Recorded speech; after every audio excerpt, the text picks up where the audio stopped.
আজকে আমার আলোচনার বিষয় মাত্র ২ টি পজিশন দ্রুত বীর্যপাত ঠেকাতে পারে।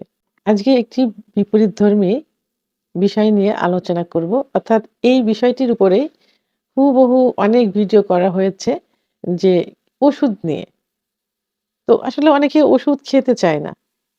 ওষুধ ছাড়াই কিভাবে সমস্যার সমাধান করা যায়? অর্থাৎ আজকের বিষয়টি কিন্তু খুব ইন্টারেস্টিং। যাদের দ্রুত বীর্যপাত হয়। বীর্যপাত রোধ করার জন্য, ঠেকানোর জন্য আ ওষুধ ছাড়া মাত্র ২ টা পজিশন কিভাবে কাজ করতে পারে? সে বিষয় নিয়ে আলোচনা করব। আসলে সেক্স একটা আর্ট, একটা শিল্প। এটা নিজের মতো করে তৈরি করে নিতে হয়। তো অনেকে সেটা বোঝে এবং এপ্লাই করে, অনেকে বোঝে না।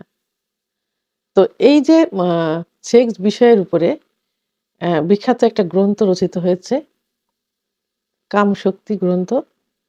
এটি অ্যা অর্থাৎ 'কামসূত্র' গ্রন্থ এটি ভারতে রচিত হয়েছে। তো এখানে কিন্তু অনেক পজিশন দেওয়া আছে। অনেক পজিশন। কোন পজিশনে স্ত্রী সুখ পায়, কোন পজিশনে স্বামী সুখ পায়, আবার কোন পজিশনে দীর্ঘ সময় সহবাস করা যায়। তো আজকে আমি মাত্র ২টি পজিশনের কথা বলব যে ২ টা পজিশন এপ্লাই করলে দীর্ঘ সময় সহবাসে লিপ্ত থাকা যায়।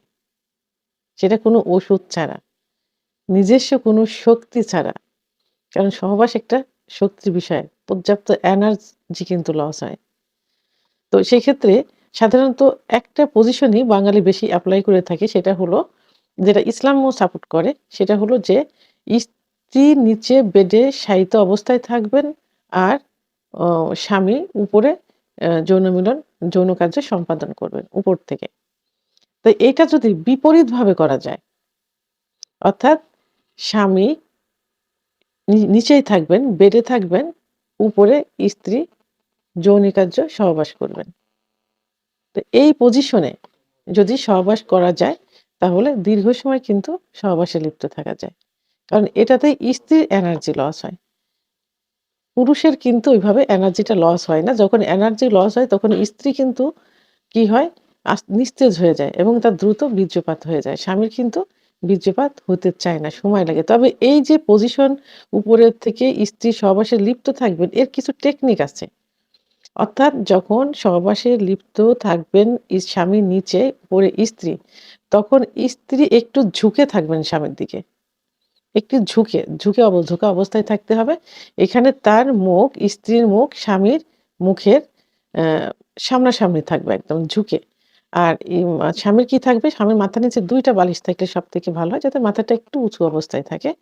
আর স্ত্রী সামনের দিকে ঝুঁকে তার মুখটা একদম তার হাসব্যান্ডের মুখ বরাবর সোজাসুজি থাকবে। আরেকটা হলো যে স্ত্রীর যে ব্রেস্ট মানে স্তন স্বামীর একদম ঝুঁকা অবস্থায় থাকতে হবে, মুখ বরাবর থাকতে হবে। এই পজিশনে যদি সহবাস করা যায় তাহলে দীর্ঘ সময় সহবাসে লিপ্ত থাকা যায়। তাহলে এটা গেল একটা পজিশন। আরেকটা পজিশন, এই পজিশনে সাধারণত আ এল সিস্টেম অর্থাৎ স্ত্রী সামনে এল সিস্টেমে শুয়ে থাকবেন, সামনে। এল সিস্টেমে অর্থাৎ এল সিস্টেম আ বাঁকা হয়ে স্ত্রীর মুখ থাকবে সামনের দিকে, সোজা শুয়ে পা দুটা বাঁকা করে দিল এল সিস্টেম।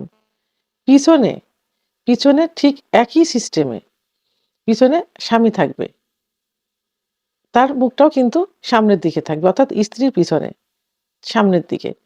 স্বামীও এল সিস্টেম হয়ে একই সিস্টেমে শুবে। তাহলে দুজনের মুখই সামনের দিকে, দুজনের মুখই পা সামনের দিকে থাকলো। তো পিছন সাইড দিয়ে স্ত্রীর যোনিপথ দিয়ে স্বামীর যৌন কার্য চালিত করবেন। তো এইভাবে এল সিস্টেমে সহবাস করলে কিন্তু দ্রুত বীর্যপাত রোধ করা যায়। স্বামীর কিন্তু দ্রুত বীর্যপাত হবে না। তাহলে আমরা আজকে ২ টা পজিশন এপ্লাই করলাম। একটা পজিশন হলো স্ত্রী উপরে থাকবে, স্বামী নিচে থেকে যৌন কার্য পরিচালনা করবে এবং তার কিছু সিস্টেম আমি বলেছি। আরেকটা হলো এল সিস্টেমে সহবাস করবেন। স্ত্রী সামনে, পিছনে অ্যা অ হাসব্যান্ড থাকবেন অর্থাৎ স্বামী, স্বামীও এল সিস্টেম হয়ে শুবেন। পিছন সাইড দিয়ে যৌন কার্য পরিচালনা করবেন।